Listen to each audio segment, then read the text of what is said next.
Existe una estructura transnacional de actores, partidos, organizaciones, individuos de izquierda que incluye a personas con impecable legitimidad democrática y a personas autocráticas. Yo llamo la galaxia rosa, y que estos están en la práctica no apoyando a causas democráticas, sino que están apoyando a los dictadores, a los autoritarios, no solamente de la región, sino internacionalmente. Un sinfín de actores que forman esa galaxia rosa. Sentí que había que ponerle un nombre. Y tú has mencionado el Foro de Sao Paulo, que de ahí vamos a hablar de eso si quieres, que es el más conocido, pero son muchísimos. Creamos juntos con muchas organizaciones una marca que se llama el Foro América Libre, que es la idea de tener un gran techo para los amantes de la libertad y la democracia, para confrontar al autoritarismo desde el centro político. Para enfrentarles bien, hay que conocerlos.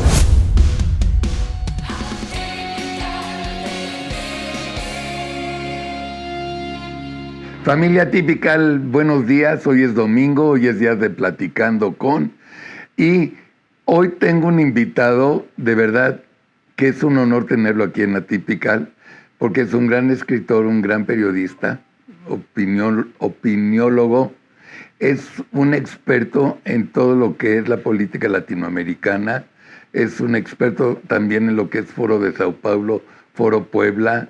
Escribió este libro fantástico, La Galaxia Rosa, que la voy a leer en 10 minutos, que explica la esencia del Foro de Sao Paulo, el Grupo Puebla y sus aliados internacionales, cómo le dan en la madre a Latinoamérica y a la democracia.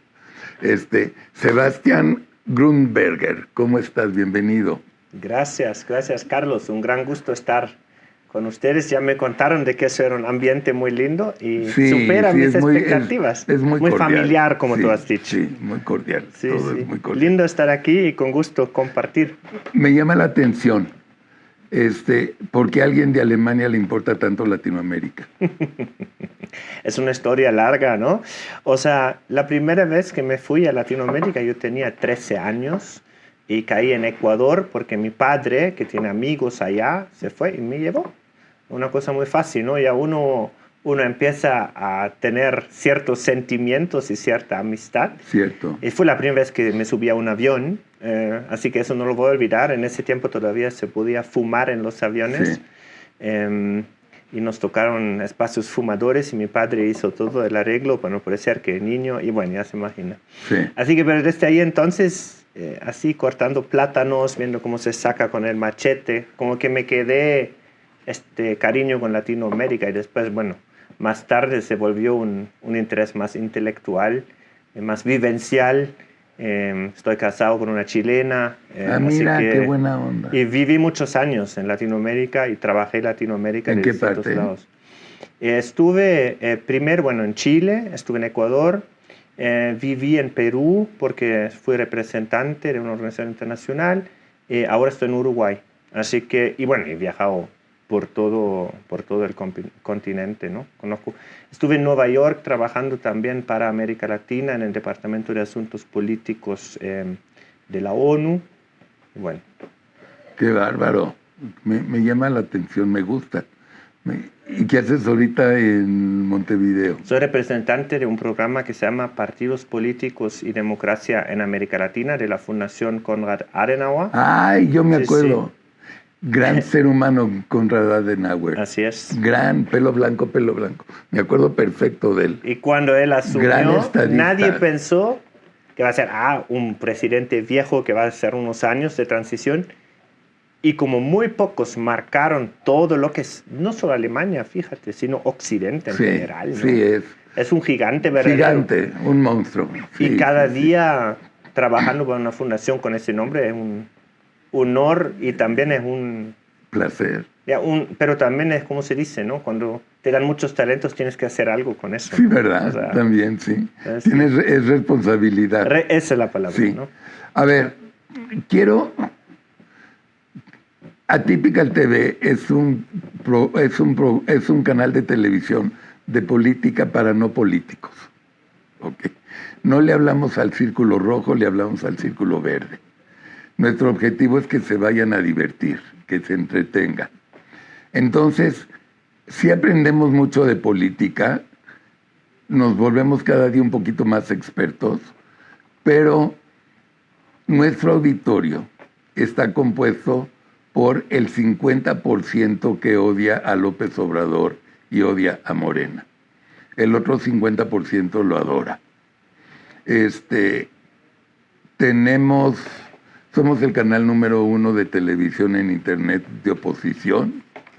Después de la elección nos pusimos la resistencia también, porque ya más de oposición ahora es resistencia. Ok.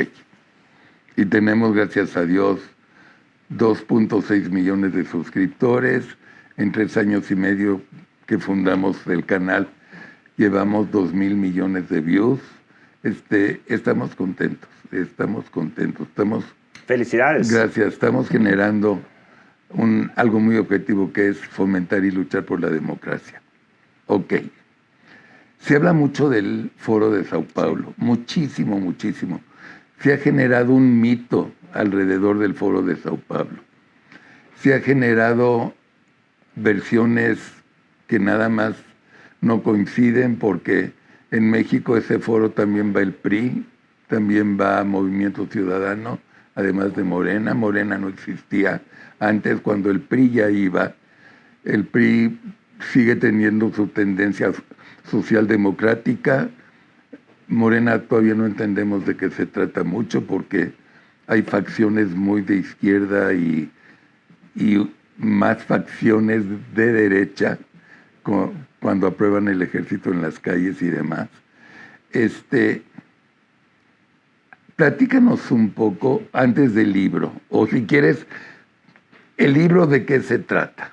Vamos a empezar por allí, con la Galaxia Rosa. El libro, bueno, empezando, se trata, la tesis principal, si uno quiere así, o el planteamiento principal es de que existe una estructura transnacional de actores, partidos, organizaciones, individuos de izquierda, que incluye a personas con impecable legitimidad democrática y a personas autocráticas.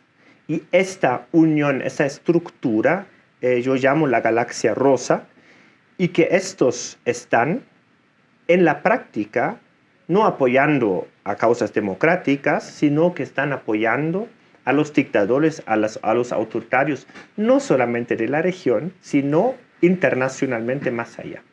Y se llama la Galaxia Rosa, o yo la bauticé la Galaxia Rosa, por una razón muy fácil. Tengo que explicar esto.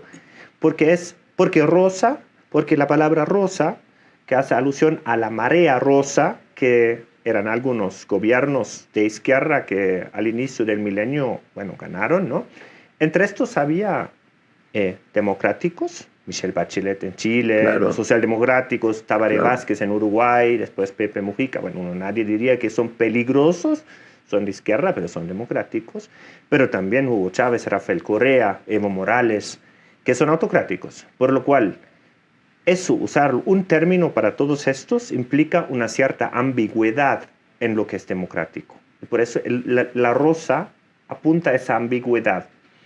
Y la galaxia es algo muy difícil, no es muy tangible. Hay muchos planetas, uno no sabe muy bien quién está todavía en esa galaxia, que no. Tienes lunas, tienes asteroides, algunos nacen, se mueren. Hay un fin, no sabes muy bien dónde termina. Y como todo eso es un sinfín de actores que forman esa Galaxia Rosa, sentí que había que ponerle un nombre. Y tú has mencionado el Foro de Sao Paulo, que de ahí vamos a hablar de eso si quieres, que es el más conocido, pero son muchísimos que se agrupan alrededor de esto, ¿no? Y que tienen muchas cosas en común. Y de eso habla el libro. Y lo que yo quería hacer simplemente, y ahí un poco estoy de acuerdo contigo, se habla mucho de ellos, se sabe muy poco. Y como yo empecé a investigar, y tampoco encontré mucho, porque muchos libros que se hacían sobre ellos, que eran muy en la superficie y que eran muy poco en la descripción de los actores, sino hablan mucho, es mucho punto político, ¿no? O sea, estoy de acuerdo con mucha gente que son peligro para la democracia, y lo sostengo, pero hay que hay que leer sus declaraciones, hay que ver cómo están organizados y eso trato de hacer y pintar un mapa de esos actores. Un mapa estrellar, si quieres. El origen de la fundación del foro, ¿en qué año fue? 1990. Yo le llamo al Foro de Sao Paulo el Big Bang de la Galaxia Rosa. ¿Por qué el Big Bang? Porque se une un dictador, Fidel Castro, con una persona que hoy todos lo ven como un demócrata, Lula da Silva. Estos dos, y hay lindas fotos que están también en mi libro, que le muestran así en esa reunión. ¿Y qué momento fue 90? Fue la caída del muro de Berlín. Por lo cual la izquierda, que estaba apostando por la parte comunista, quedó huérfana. También Cuba, por ejemplo, quedó sin aliado, la URSS. Era un momento de percibida crisis para la izquierda más autoritaria. Por lo cual se unen estos dos, junto con muchos otros personas y organizaciones de izquierda de América Latina, partidos chicos, revolucionarios, guerrillas, movimientos sociales, para repensar la izquierda para el futuro post-Guerra Fría. Por lo cual es una reacción a una percibida crisis de izquierda que se unen. En ese tiempo había solo un partido que gobernaba de ellos, que fue el mismo Partido Comunista Cubano. Hoy, partidos del Foro de Sao Paulo están participando en 12 gobiernos de América Latina. Antes eran 13, antes que ganara Javier Milei en Argentina. Por lo cual hay un éxito brutal cuando uno ve de los últimos 25 años de ellos. Y hay una coordinación muy estrecha. Y esa coordinación no tiene que ver con quién es democrático o no. Está el Partido Revolucionario Democrático de Panamá, el Partido Socialista de Chile, el Partido de los Trabajadores de Brasil, pero también está el Partido Comunista Cubano, está el Partido Socialista Unido de Venezuela, está el Frente Sandinista de Liberación Nacional de Nicaragua. Imagínate. Que son partidos sosteniendo dictaduras. Sí. ¿No? Por lo cual da igual firman cosas común y lo que les importa es que todos son de izquierda, no les importa quién es democrático y quién no. Y este es lo que les une a todos estos grupos, por lo cual es el Big Bang, el demócrata con el autócrata, haciendo una alianza contra la derecha, contra el imperialismo, el neoliberalismo, todo eso. ¿No? Y eso se repite después con el Grupo de Puebla y con otros, pero hay mucho más que contar. ¿Lo funda Fidel Castro, el Foro de Sao Paulo? Él y Lula, son los dos. Los dos. Juntos. ¿Con qué objeto? Para repensar en este momento la izquierda, pero lo que hacen es, hay una especie de plan, porque lo que ellos tratan, la izquierda siempre ha pensado internacional. O sea, ustedes se acuerdan de la Comintern. O sea, el Partido Comunista de la URSS ha fundado el Partido Comunista Chino. Claro. A este nivel. O sea, ellos desde siempre piensan en este plan. O sea, que hay que tener un movimiento revolucionario internacional y todo. Mientras que muchos en la centro-derecha estamos muy pensados digamos, en el territorio. En nuestro territorio, sí, ¿no? Sí. Y por eso tiene una larga tradición de internacionalismo. Y ellos tratan de identificar grupos en todos los países a quien apoyan para que en algún momento lleguen al poder.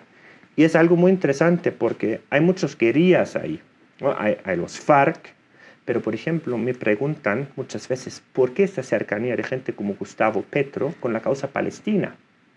¿Por qué?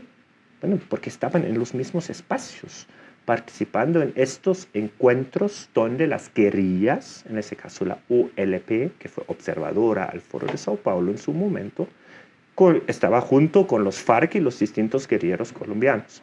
Por lo cual ahí hay un núcleo de gente. Bueno, ¿por qué tenemos tantos exguerrilleros que después salieron a ser presidentes? Justamente por esas juntas. ¿Ya? Y también algunos que después se convirtieron en presidentes democráticos, Pepe Mujica y todos estos. Pero vienen de un núcleo. Y como tienen esta idea familiar, en este momento todos unidos, se quedan tan juntos. Y esta cosa de que pero eso es un demócrata y eso no les importa.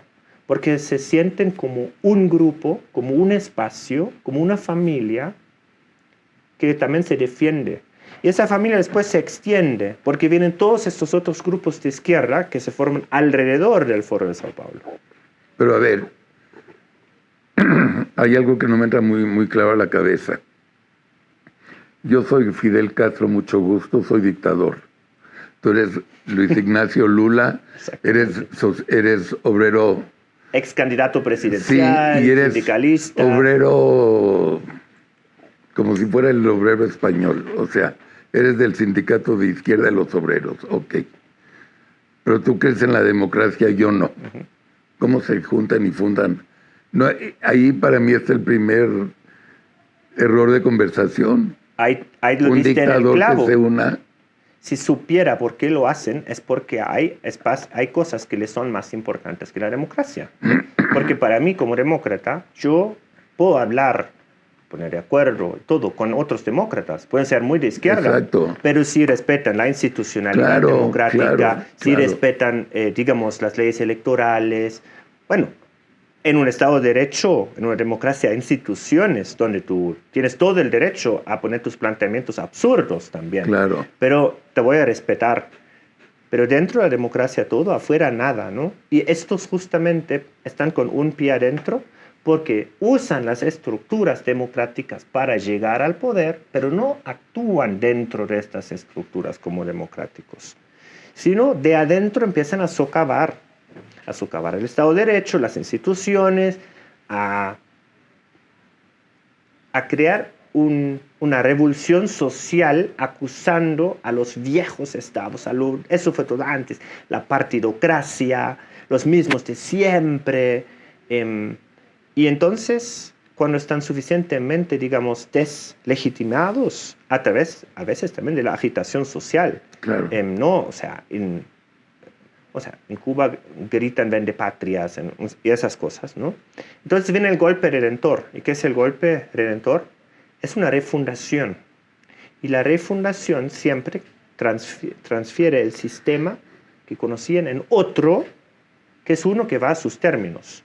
Por eso llaman distinto los países esta gente, porque es como conmigo empieza la historia, ¿no? República Bolivariana de Venezuela. Estado plurinacional de Bolivia, ¿no?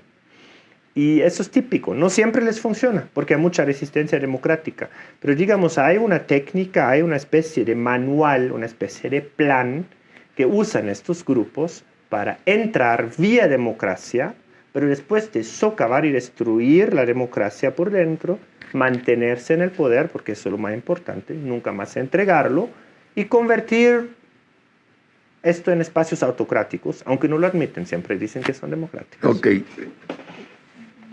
Como síntesis es, si eres de izquierda, eres bienvenido. No me importa tanto si eres democrático o no, porque el objetivo es que a corto plazo o mediano corto seas dictador o seas autocrático. Ellos no estarían de acuerdo con decirlo de esta forma, pero yo estoy de acuerdo con lo que tú dices. Eso sería, ¿no? Porque en el fondo no es la democracia que se les mueve, es el poder. El poder. Y son sus ambiciones, su sed de venganzas, su ayudar a sus amigos, el hacerse cargo del Estado. Quieren mucho de esto de la economía libre, porque en el fondo Konrad Adenauer decía de que él cree en la economía libre porque el Estado ya tiene suficiente poder para también controlar la economía. Sí. Y eso es un poco algo, ellos quieren controlar, ¿ya?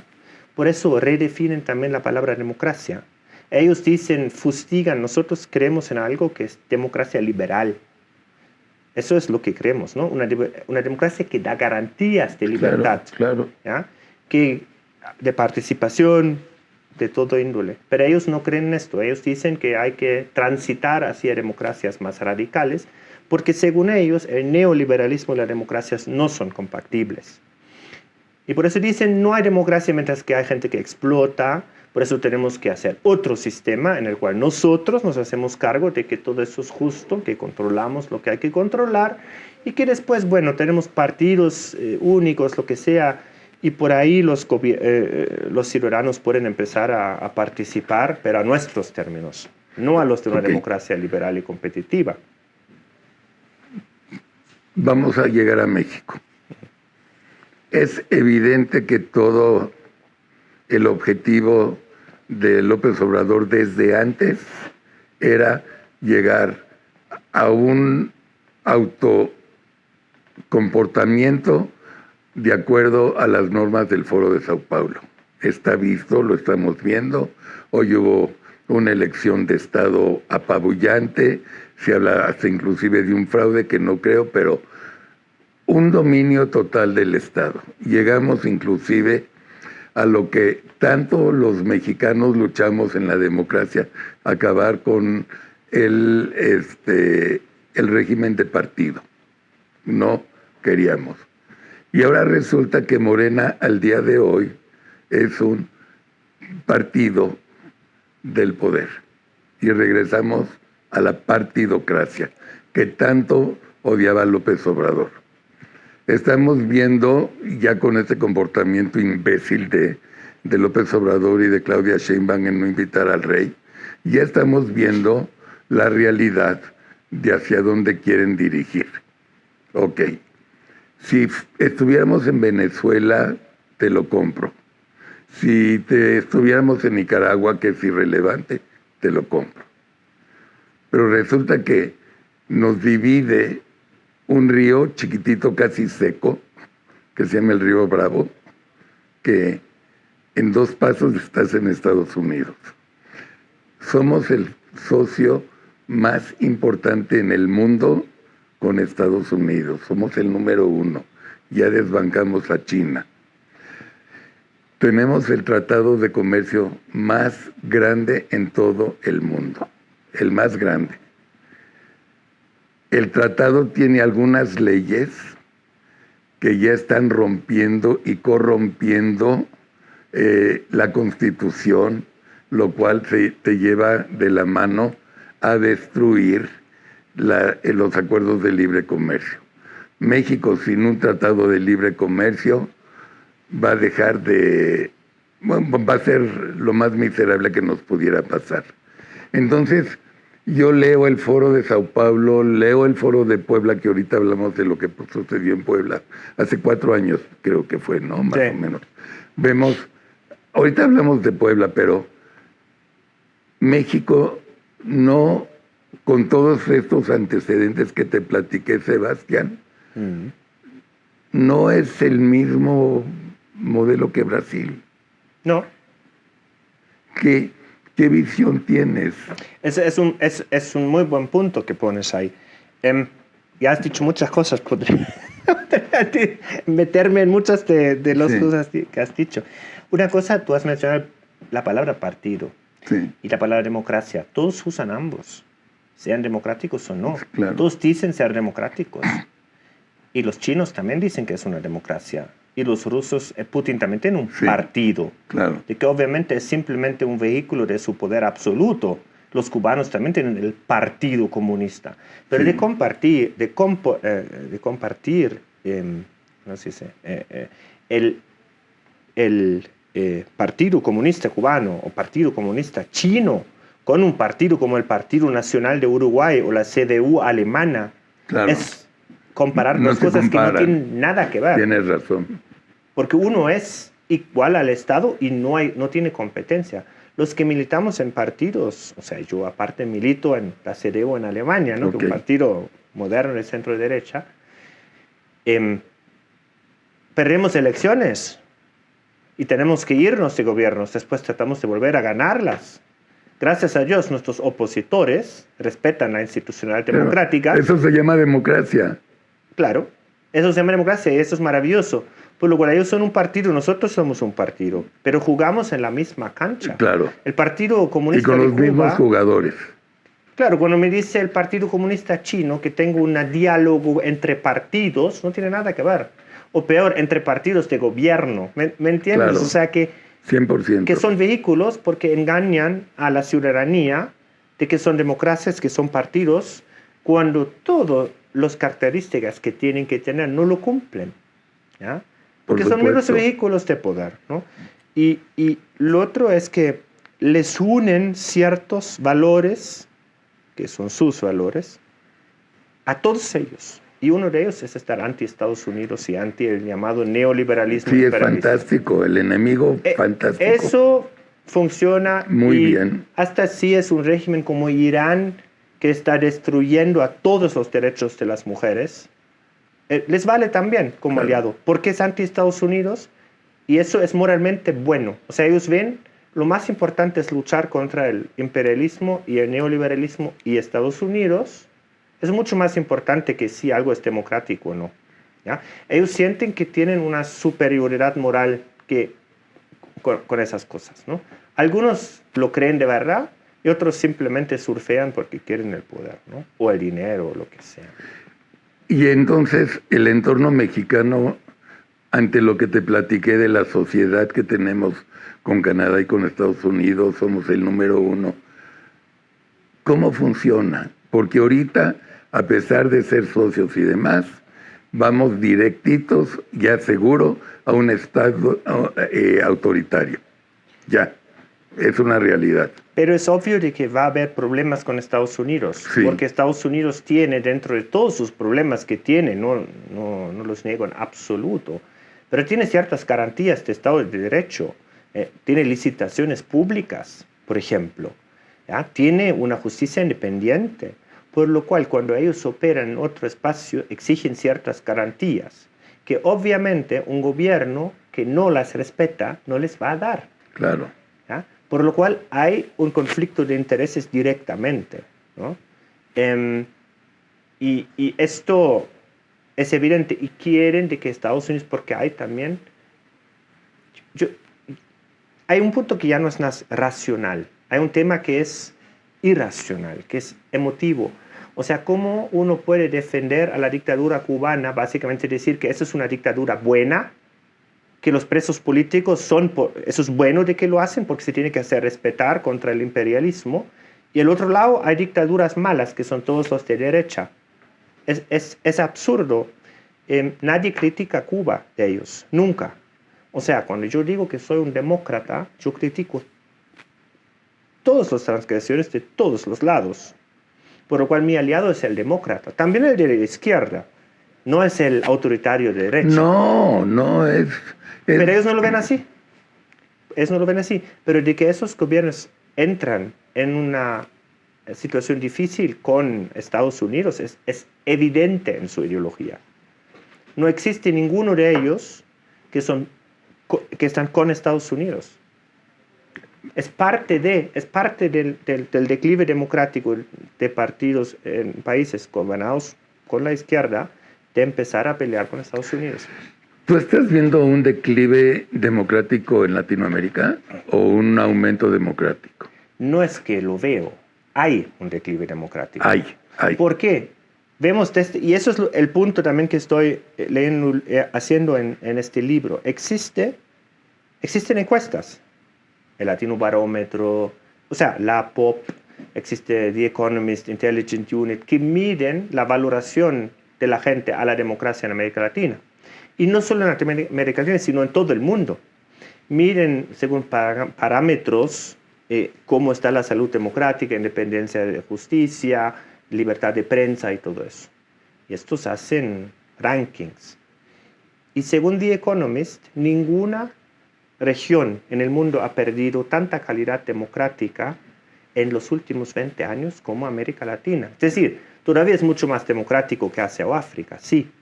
Pero en comparación con donde estuvieron, han bajado mucho más. Entonces, en este tiempo, en los últimos 20 años, ¿quiénes han sido los que han gobernado la gran mayoría de los países en la gran mayoría del tiempo? Es la izquierda. Y es la izquierda galaxia rosa. Por lo cual, cuando uno ve que hay una intencionalidad de erosionar las garantías democráticas, uno no se tiene que sorprender de que después de 20 años de gobierno, sobre todo de izquierda, uno termina un continente con una mucho más baja calidad democrática. Pero es una conexión que no se ha ido haciendo en la ciencia, y yo creo que con lo que yo planteo aquí es bastante evidente que es así. A ver, hablemos un segundo de elección. México lleva 4 sexenios, 4 presidenciales, con una asistencia promedio del 61%. Ese es 24 años en que el 40 no va. Ok. Número 1. Número 2, Venezuela, en la elección más importante que ha tenido en la historia de su vida mundial, que es para derrocar al dictador Maduro, porque el pueblo ya se dio cuenta que es una mierda, 60% fue a votar. Hello. ¿Cómo puede haber democracia si ve el 60%? Es una buena pregunta, y es una pregunta en diferentes contextos. Hay una porción de la sociedad que simplemente es completamente apolítica, y lo hay en todos los lugares. Son apolíticos porque son defraudados. Es distinto en cada lugar. Y también depende mucho de qué tipo de elecciones estás hablando. Porque hay elecciones donde la gente piensa que esto sí hace un cambio importante, suelen ir más a los más polarizados, y hay unos donde la gente dice, da lo mismo quien gana. Entonces, bueno, van al asado familiar y no a hacer voto o cualquier otra cosa, ¿no? O se quedan en casa cuando llueve, porque no es una prioridad para ellos votar. Y hay gente que simplemente ya no cree en la política. Eso lo vemos en Europa también, ¿ya? Y lo otro es también, hay tácticas para desincentivar el voto de parte de gente autoritaria que están movilizando los suyos y desincentivan a los otros. Por ejemplo, si saben de que aquí hay más gente que me apoyan, ponen más lugares de votación, y donde están, digamos, la oposición ponen menos. Hay una infinidad de posibilidades de manipular elecciones, no así como un fraude oficial de que meten boletas. No, el crimen organizado aquí que es amigo del gobierno.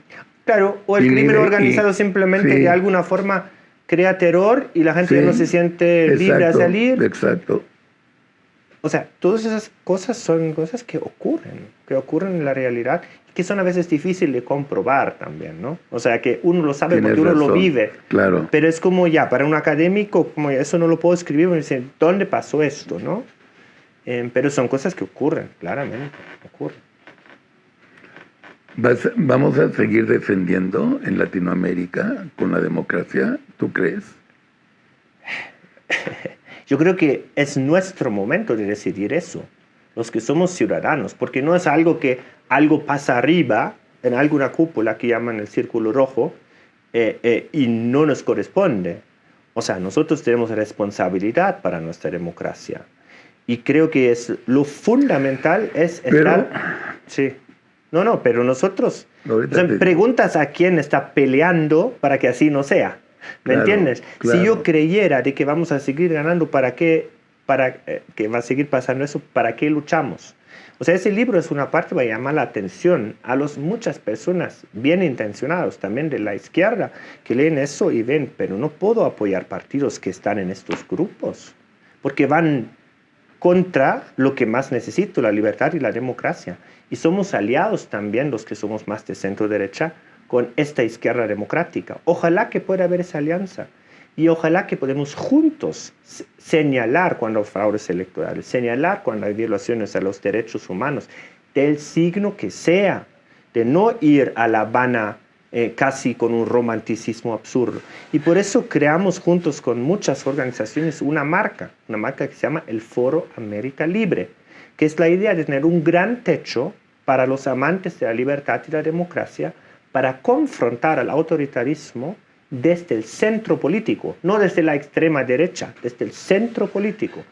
Y por eso el Foro América Libre es coauspiciador de este libro, y que es un libro que uno escribe, pero muchos contribuyen a través de un sinfín de inteligentes contribuciones y discusiones que he tenido con toda esa maravillosa gente, de las cuales muchos van a estar aquí entre el 6 y el 8 de noviembre en Ciudad de México. Vamos a hacer un gran evento público el 8 de noviembre en México, donde vamos a mandar una señal muy fuerte, que los que creemos en la democracia y la libertad no solo somos muchos, pero también somos mejores. Es una gran idea. Es una gran idea. Siempre nos quedamos callados. Lo que nosotros muchas veces nos pasa a nuestro lado es que vemos nuestras diferencias, incluso a veces personales. Este no se lleva con este, no, este es un poco más radical, este no. y cada uno construye su pequeña capilla en vez que juntos construimos una gran catedral. Y el Foro América Libre quiere construir una gran catedral de los amantes de la libertad y la democracia. Quiere ser este gran techo donde iniciativas caben, ONGs caben, artistas caben, que están, digamos, comprometidos con esta causa, partidos, organizaciones de partidos políticos. Hay varios que son de centro derecha, pero no, cada uno hace su espacio. Y el Foro América Libre no quiere ser una nueva institución. Quiere ser como una gran casa donde todos caben y todos miramos para un mismo lado, que es el lado de lo más básico que debemos defender como ciudadanos que creemos en los derechos humanos universales. Eso es muy importante, porque en el momento cuando los derechos humanos no son universales, ya no son derechos humanos. No hay dos democracias, hay una sola. Hay distintos sistemas electorales y todo, pero las garantías y principios democráticos son unos solos. No existe una democracia liberal y otro tipo de democracia, porque en los lugares donde construyen otro tipo de democracia, como ya decía nuestro gran latinoamericano que después también se convirtió en dictador, Simón Bolívar, huid del país donde un solo hombre tiene todo el poder, es un país de esclavos. Claro.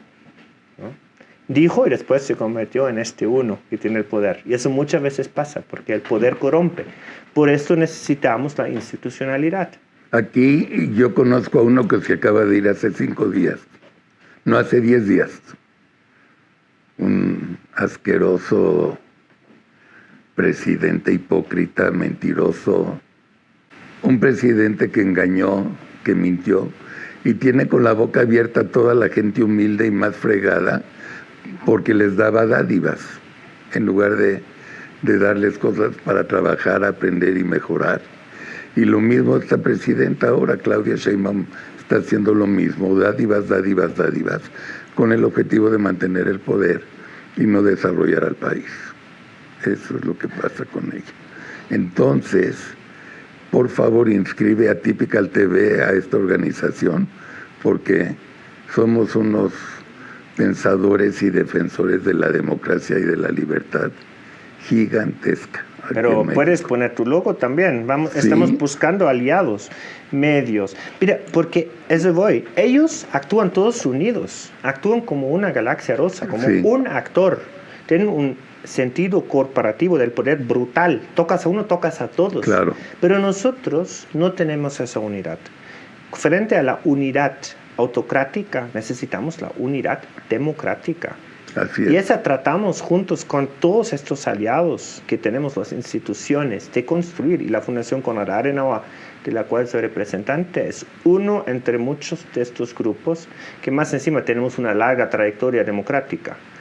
Fundaciones también de Europa, cercanos a partidos moderados, establecidos, de gobiernos, partidos de América Latina que también han sido protagonistas democráticos de la historia del continente. Sebastián, qué gran idea tienen, que me estás poniendo de muy buen humor, muy buen humor. Y creo que es bueno, Sí. porque no hay que solo ver lo malo, No. hay que mirar al futuro, pero para enfrentarles bien, hay que conocerlos. Y tú lo dijiste, no se conoce mucho. No. Es como un bulo al Foro de Sao Paulo. Y también el otro problema es que todo es Foro de Sao Paulo. Tú y yo también hemos hablado del Foro de Sao Paulo. Eso es típico, pero no es solo el Foro de Sao Paulo. Es un sinfín de organizaciones alrededor. ¿Sinfín? Un sinfín. Alrededor del foro, no. O sea, yo estoy describiendo aquí 4 planetas nucleares. Ok. ¿Ya? Pero alrededor hay muchos más. Y menciono algunos y muchos no menciono porque pues, es un librito que se lee en 2 horas y media y no quería que fuera pesado porque la idea es hacer un punto político, no entrar en todos los detalles, ¿no? Pero es el Grupo de Puebla, que a diferencia del Foro de Sao Paulo, que es una organización de organizaciones, el Grupo de Puebla es una organización de personas. Y muchos de estos conocemos. Ok. Es un grupo de activistas. Es decir, Lula da Silva es una persona y su partido, el Partido Trabajadores, es un partido. Lula da Silva no está en el Grupo de Puebla. Es una generación nueva. Está Rafael Correa de Ecuador, muy importante, muy influyente ahí. Es una persona fundamental. Evo Morales de Bolivia está ahí. Madre mía. No, pero Rafael Correa es una persona que se vende como un demócrata internacionalmente. Que no es cierto. Impresionante. Que no es cierto. Sí. Ernesto Samper de Colombia es una persona con mucha influencia, expresidente, ¿no?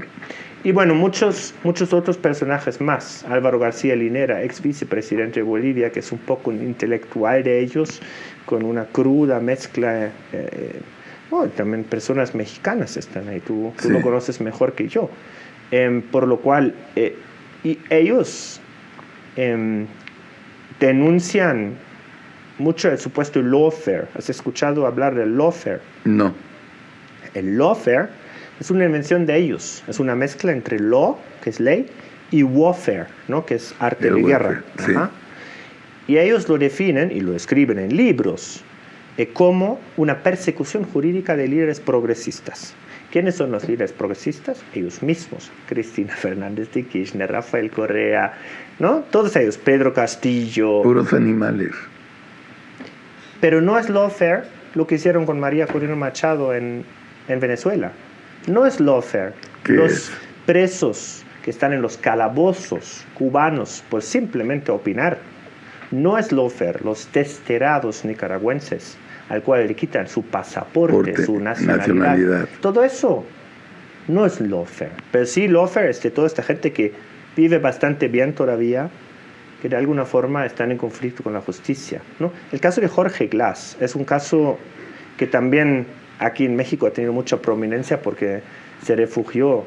Pero independiente de la pregunta de la entrada de los ecuatorianos, el personaje es ultra turbio. Es una persona señalada por corrupción, condenada por corrupción, con un rol nefasto en los gobiernos de Rafael Correa y que lo están convirtiendo en un héroe de la democracia, ¿no? Y eso es típico de lo que ocurre. Y después tienes otros actores. Tienes el Consejo Latinoamericano de Ciencias Sociales, que es una organización o un conjunto de think tanks, universidades, que se da como una pinta académica, pero en realidad es un actor político, porque no hay nada de libertad académica ahí. Van todos directamente a antineoliberalismo, anti-Estados Unidos, pro-Cuba, pro-Venezuela, no a la injerencia, ¿no? O sea, hacen declaraciones. Y tienes una organización que yo también describo que se llama la Internacional Progresista, que es un actor que se conoce de estos, es el que menos se conoce, pero es muy influyente porque tiene mucha gente de Estados Unidos y es una especie de intervencionismo de Estados Unidos, de la gente más de izquierda de Estados Unidos, con sus discursos muy anticapitalistas en América Latina, y se nutren de la Galaxia Rosa, de toda esa gente. Por ejemplo, en su declaración de principios dicen de que quieren erradicar el capitalismo en todas partes, ¿no? Y van a hacer sus reuniones en La Habana y celebran al legado de Fidel Castro. Y un otro actor que jugó mucho últimamente es Honduras. Es Xiomara Castro, que captó CELAC y lo convirtió en un planeta de la Galaxia Rosa, cuando en teoría no lo debe ser. Y invitó a toda esa gente a hacer una gran reunión el 28 y 29 de junio pasado, el Grupo de Puebla, Foro Sao Paulo, Internacional Progresista y a otros. Y yo lo llamo la primera cumbre de la Galaxia Rosa, porque quedan evidencia, todos en el mismo lugar, en el mismo evento, porque son un solo actor. Ya entendí por qué Galaxia. ¿Viste? Y me gusta porque hay que darle un nombre a esta estructura. Sí. Porque antes tú hablaste, esta gente del Grupo de Puebla del Foro de Sao Paulo. Entonces ya, esta gente de... Y después tienes otros más que no. Pues que si describes a un actor tienes que darle un nombre. Y ya escucho a veces que están hablando de la Galaxia Rosa en la prensa sin que yo sé de dónde lo sacaron. Por lo cual el nombre empieza a volar, ¿no? Y también se han enojado con el libro. Claro. Me han llegado muchas... Pero bueno, es bueno. En democracia yo no temo discutir. Y mientras hablen se vende más. Pero por eso tenemos que, para volver a eso, tenemos que unirnos también, ¿no? Hacer una unión de los demócratas. ¿Qué es América Libre? Es Foro América Libre. Así es. Lo pueden googlear lo encuentran. También a todo ese libro no se vende, es importante decir. Es un libro que se puede bajar gratis en español y en inglés. Y si alguien quiere tenerlo así, aquí en México hay buena gente que tiene copias. Y si se contactan con Atypical, con mucho gusto. La chance que les va a llegar una copia sí, es con mucho gusto. Pero ustedes simplemente, si dicen cómo lo encuentro, googlean Galaxia Rosa libros. Hay 2 libros. Uno es uno astronómico y el otro es el mío. Así que, y el único que se baja gratis en PDF es el mío. Y en inglés también está. Está buenísimo. Sí, sí. Sebastián, nos vemos pronto. Nos vemos en noviembre. ¿Cuándo quieres? Sí, sí quiero. Sí quiero. Así estás invitado y también los oyentes. Con mucho gusto. ¿Dónde va a ser el foro de América Libre? Bueno, el foro en sí tiene obviamente un registro que va a estar en un hotel aquí en Miguel Hidalgo, que si la gente está interesada puede preguntar, le damos los datos, pero también va a haber una transmisión, obviamente, que es masiva y que nos pueden ayudar con eso también. Dale, apúntalo. Lo hacemos con muchísimo gusto. Lo pasamos en vivo nosotros. Eso. Y entonces la gente puede verlo acá. Tiene mucha gente importante, Marianita, lo hacemos. Gente de distintos espacios y todo, países. Y bueno, es hora de actuar, no solo de lamentar. Cuenta con nosotros. Me encantó conocerte, Sebastián. Igualmente, mucho. Carlos, igualmente. Mucho éxito. Y pues y nos vemos pronto. Y a la orden, ¿no? Sí. A la orden. Somos una sola familia de los que compartimos valores. Sí. La Galaxia Rosa, Sebastián Grunberger y vamos a tener, cuando lleguen, vamos a tener un platicando y vamos a transmitir en vivo lo que digan para que toda la República, Estados Unidos, Canadá, Europa, Asia y Australia y Dubái, que ya tenemos gente en Dubái, se enteren lo que está pasando. Todos bienvenidos al barco. Gracias. Y familia Atypical, feliz fin de semana. Nos vemos mañana lunes en ¿Por qué? Ya con Pedro Ferriz, sin mí, porque ya estoy en mi luna de miel con Cintia de 50 años, pero está Pepe Rubinstein, Sarita, Luis Berman y Pedro Ferriz. Gracias, sigan pasando un buen fin de semana disfrutando de Atypical. Muy buenos tardes.